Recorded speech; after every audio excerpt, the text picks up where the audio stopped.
आगे बढ़ेंगे। राजस्थान में मतदान को लेकर काफी उत्साह है। सलुमपुर विधानसभा में नाव पर सवार होकर पहुंचे वोटर राजस्थान में मतदान को लेकर काफी उत्साह दिखा। नाव के जरिए वोटर मतदान केंद्र पहुंचे। सलुमपुर विधानसभा में मतदाता नाव पर सवार होकर अपने मत का प्रयोग करने पहुंचे हैं।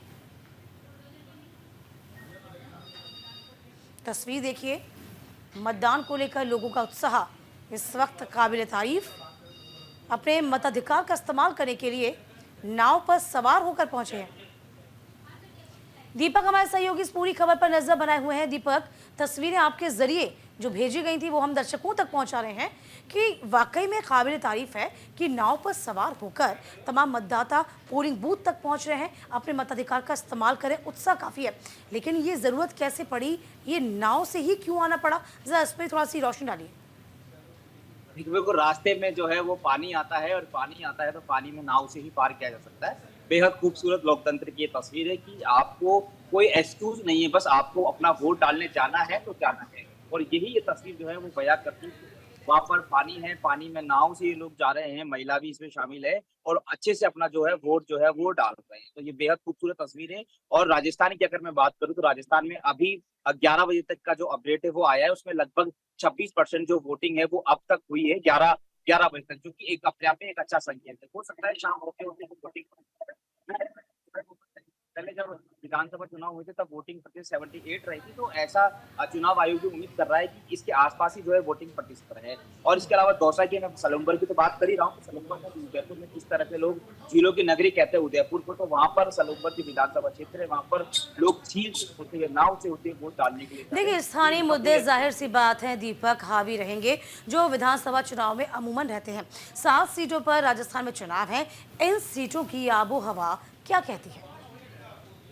देखिए, बिल्कुल 7 सीटों पर जो चुनाव हो रहे हैं, ये 7 सीटें मुझे लगता है कि 4 लोगों के इर्द-गिर्द जो है वो घूमती है। देखिए, एक तो भजनलाल शर्मा के ऊपर महत्वपूर्ण और बड़ी जिम्मेदारी उनके कंधे पे, क्योंकि उनके नेतृत्व में चुनाव हो रहा है। मदन राठौड़ की बात करूँ तो मदन राठौड़ भी पहली बार जो है वो भाजपा के अध्यक्ष बने हैं, तो उन पर भी उनके कंधों पर बड़ी जिम्मेदारी है। उसी तरह कांग्रेस की अगर मैं बात करूँ तो कांग्रेस के गोविंद सिंह देखिए, उनके ऊपर बड़ी जिम्मेदारी है। और चौथे व्यक्ति जो है आरएलपी जो के सांसद हनुमान बेनीवाल। तो ये चारों की जो राजनीति के इर्द गिर्द जो है कैरियर पे, या यूं कहे कि इनके इर्द गिर्द ये चुनाव घूमते हैं।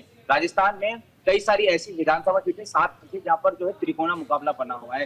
दौसा बहुत ज्यादा हॉट सीट है, वहां पर किरोड़लाल मीणा जो मंत्री है, मैं उनका नाम लेना भूल गया, उनकी भी जो है सांप जो है वो दाव पर लगी, क्योंकि उनके भाई दौसा चुनाव लड़ रहे हैं, तो वो भी देखना होगा कि वो अपने भाई को जिता पाते हैं नहीं जिता पाते। तो दौसा की सीट बहुत ज्यादा हॉट सीट है, क्योंकि वहां पर एक तो सचिन पायलट का कैंडिडेट है और दूसरा जो है वो किरोड़लाल मीणा जो मंत्री, उनके भाई है। दोनों आमने सामने, ये दोनों की लड़ाई, बल्कि सचिन पायलट वर्सेस किरोड़लाल मीणा की लड़ाई, देखते हैं कौन जीतता है। इसके साथ ही तो जो देवली उनियारा, टोंक उनियारा है, देवली है, वहां पर त्रिकोणीय मुकाबला। एक निर्दलीय प्रत्याशी नरेश का बहुत ज्यादा फेमस रहते हैं, अच्छी खासी भीड़ रहती है इनके साथ, फैन फॉलोइंग है, तो ये निर्दलीय चुनाव लड़ रहे हैं। इसके साथ ही कांग्रेस और बीजेपी में यहाँ पर कड़ी टक्कर है। इसके साथ ही ख्यूस्कर जो ये हनुमान बेनीवाल की पत्नी जो है पहली बार चुनाव लड़ रही है, कनिका बेनीवाल। इसके साथ ही वहां यहाँ पर कांग्रेस बीजेपी और आरएलपी में कड़ी टक्कर है। इसी तरह सलुम्बर में है, इसी तरह झुंझुनू में त्रिकोणीय मुकाबला है, वहां पर जो है राजेंद्र बाबू बीजेपी से है और राजेंद्र कूड़ा जो है निर्दलीय, और वहां पर जो है वो कांग्रेस की भी कड़ी टक्कर जो है वो मानी जा रही है।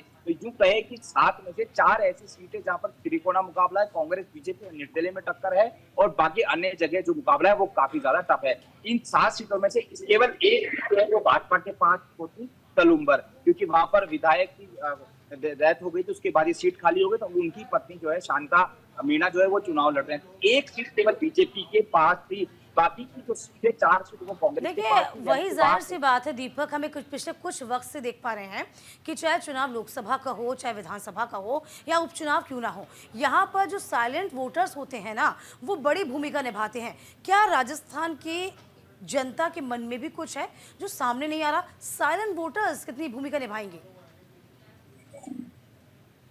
साइलेंट वोटर होते हैं और जातिगत समीकरण भी होता है, स्थानीय मुद्दे तो होते ही होते हैं। और मैंने, जैसे कि मैं बता रहा हूँ कि भजनलाल की सरकार बनने के बाद जो है उनके कामकाज को लगभग 9 महीना जो है वो बीत चुका है। अब उनके 9 महीने के कामकाज को जनता ने कितना सराहा, कितना पसंद किया है, वो इस रिजल्ट से 23 तारीख को क्लियर हो जाएगा। अगर बीजेपी की अच्छी खासी सीट आती है 7 में से, तो यानी कि राजस्थान की जनता ने उनके कामकाज को पसंद करा है। और अच्छी खासी सीट नहीं आती तो इसका मतलब मुख्यमंत्री कमलनाथ को और ज्यादा मेहनत करने की जरूरत है, बीजेपी को और ज्यादा मेहनत करने की जरूरत है।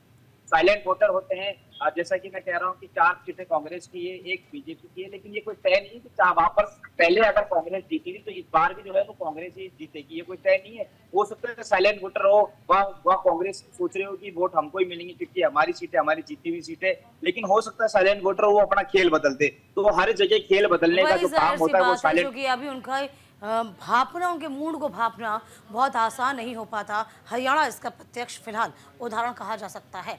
लाडकी बहीण माझी लाडका युवा